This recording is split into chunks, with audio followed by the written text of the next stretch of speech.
మీరందరూ ఎలాంటి గాయాలు కాకుండా మంచిగా ఆడి మన డిస్టిక్ లెవెల్ నుండి స్టేట్ లెవెల్లో మిమ్మల్ని చూడాలనేసి కోరుకుంటూ ముగిస్తున్నాం. Thank you. మనం స్టేట్ లెవెల్కి వెళ్ళి ఖచ్చితంగా సీఎం కప్ అనేది సాధించుకొని రావాలి. ఆల్ ది బెస్ట్ అందరికీ. Thank you.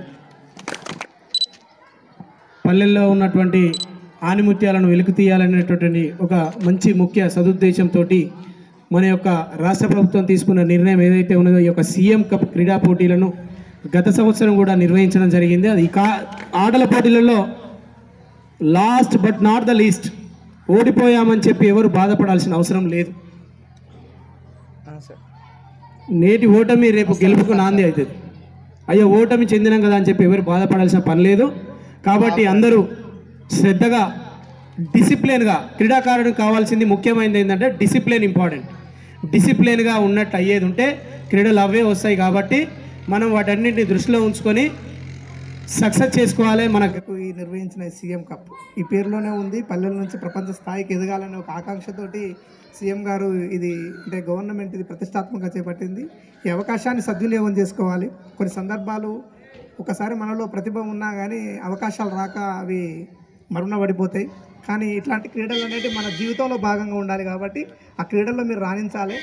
అలాగే ఆడుకునే సందర్భంలో ఎలాంటి మనము తాపాలు పెట్టుకోకుండా ఒక క్రీడా స్ఫూర్తిని ఉంచి అంటే ఒక మంచి స్పోర్ట్స్మెన్ స్పిరిట్ కలిగి ఉండాలని కోరుకుంటూ, సంవత్సరాల కింద బ్యాడ్మింటన్ కబడ్డీలో రాష్ట్ర స్థాయికి పోయినటువంటి అత్యంత మహారాజులు ఉన్నారు.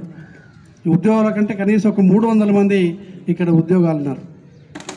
అలాంటి గ్రామంలో ఇవాళ గ్రామీణ స్థాయిలో ఆటలు నిర్వహించుకుంటున్నామంటే మరి మన వేలేరు అనేటువంటిది సీఎం కప్కు జిల్లా రాష్ట్ర స్థాయికి తప్పనిసరిగా మీరందరూ తీసుకువెళ్తారని చెప్పి కోరుతూ ఏదైతే 6 ఈవెంట్స్ ఉన్నాయో ఆ 6 ఈవెంట్స్లో సెలెక్షన్ జరిగిన తర్వాత నెక్స్ట్ మండల స్థాయిలో మన దగ్గరే ఉంటుంది వేలేరులో. ఇక్కడ సెలెక్ట్ అయిన గ్రామ స్థాయిలో సెలెక్ట్ అయిన వాళ్ళు మళ్ళీ నెక్స్ట్ మండల స్థాయిలో ఉంటుంది. మండల స్థాయిలో సెలెక్ట్ అయిన వాళ్ళు జిల్లా స్థాయిలో ఉంటుంది. ఒక 4 ఈవెంట్లు బ్యాడ్మింటన్, అథ్లెటిక్స్, ఇంకో 2 ఈవెంట్స్ ఉన్నాయి మనకు, కబడ్డీ, ఖోఖో. ఈ 4 ఈవెంట్స్ మాత్రం మనకు తెలంగాణ ఏదైతే స్టేట్ లెవెల్ ఉంటుందో స్టేట్ లెవెల్ది మన వరంగల్లోనే ఆర్గనైజ్ చేస్తున్నారు. ఏది జేఎన్ఎస్ స్టేడియంలో. ఈ మా పోలీస్ తరఫున బ్యాడ్మింటన్కి నాకే ఇన్ఛార్జ్ ఇచ్చాడు సిపి గారు. అక్కడే ఉంటాను మ్యాక్సిమం 5 రోజులు. 16th, 17th, 18th, 19th, 20, 24, 16 నుంచి ఇచ్చారు అక్కడికి. సో ఇక్కడ నుంచి మంచి ప్లేయర్లు మంచిగా రావాలా, బాగా ఆడాలా. మా యొక్క ఎస్ఐ గారు వారి చొరవతోటి ఏ ఒక్క క్రీడాకారునికి టీ షర్ట్స్ కానీ షార్ట్స్ కానీ అవి ప్రొవైడ్ చేస్తే కొంచెం ఉత్సాహవంతంగా ఉంటుంది. అంటే మేము ఒక విన్నపం మాత్రమే. నేను మాత్రం స్వయంగా చెప్తున్నా, జిల్లా స్థాయిలో మొదటి స్థానం సాధించినటువంటి ఏ క్రీడకైనా kabaddi, volleyball, kho kho or badminton ఏదైనా కానీ మన వేలేరులో నుంచి మంచి పేరు తీసుకొచ్చి వేలేరుకు మొదటి స్థానం సాధించినట్లు అయ్యేది ఉంటే upper and lower track suit ఇప్పించే జిమ్మేదారు నాది. ముందే ఎవరు పర్ఫార్మెన్స్ బాగా చూపిస్తారో 36 ఈవెంట్స్ ఉన్నాయి. 36 ఈవెంట్స్లలో మనకు ఎవరు పర్ఫార్మెన్స్ చూపిస్తే వాళ్ళను సెలెక్ట్ చేసుకుంటారు రిలయన్స్ ఫౌండేషన్ వాళ్ళు. దాంట్లోకించి మన స్పోర్ట్స్ ఆర్ట్ తెలంగాణ నుంచి ఒక 10 మెంబర్స్ కోచెస్ కూడా సెలక్షన్ కమిటీలో ఉన్నారు. సెలెక్ట్ అయిన వారికి ఒక్కొక్కరికి ₹1,00,00,000 చొప్పున స్పాన్సర్ చేస్తారు. ప్రారంభించబడినది సీఎం కప్ 2024. దానిలో భాగంగానే మనము మన మండలికి మంచి పేరు తేవాలని ప్రతి ఒక్క విద్యార్థిని కోరుతున్నాను.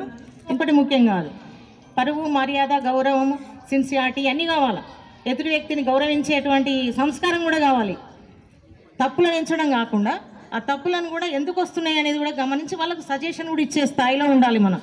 అంతేగాని ఎవరిని కూడా కక్ష ధోరణి అనేది పెట్టుకోవద్దు. జోనల్ స్థాయి కబడ్డీ కానీ మిగతా అన్ని గేమ్స్ ఆడేది. ఈ మధ్యలో కొద్దిగా స్తబ్దత ఏర్పడ్డది. మరి ఇట్లాంటి కార్యక్రమాల్లో మనం ముందుండి ఇంకా ముందుకు నడిపించాలని అందరికీ ఆల్ ది బెస్ట్ చెప్తూ, ముచ్చటతోని కాకుండా మనం ఆటల్లో నిమగ్నం అవుదామని కోరుకుంటూ అవకాశం ఇచ్చినటువంటి అందరికీ ధన్యవాదాలు తెలియజేస్తాం.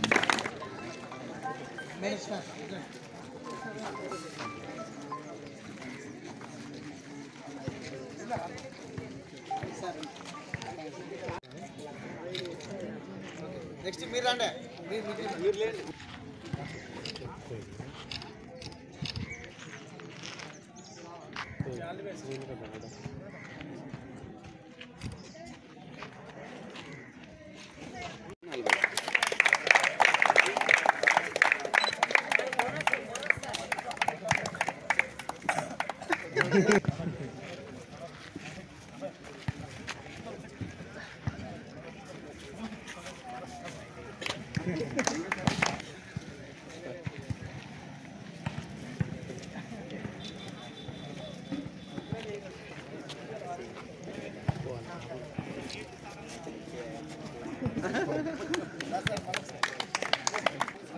నేషనల్ ప్లేయర్ అవుట్ చేస్తాను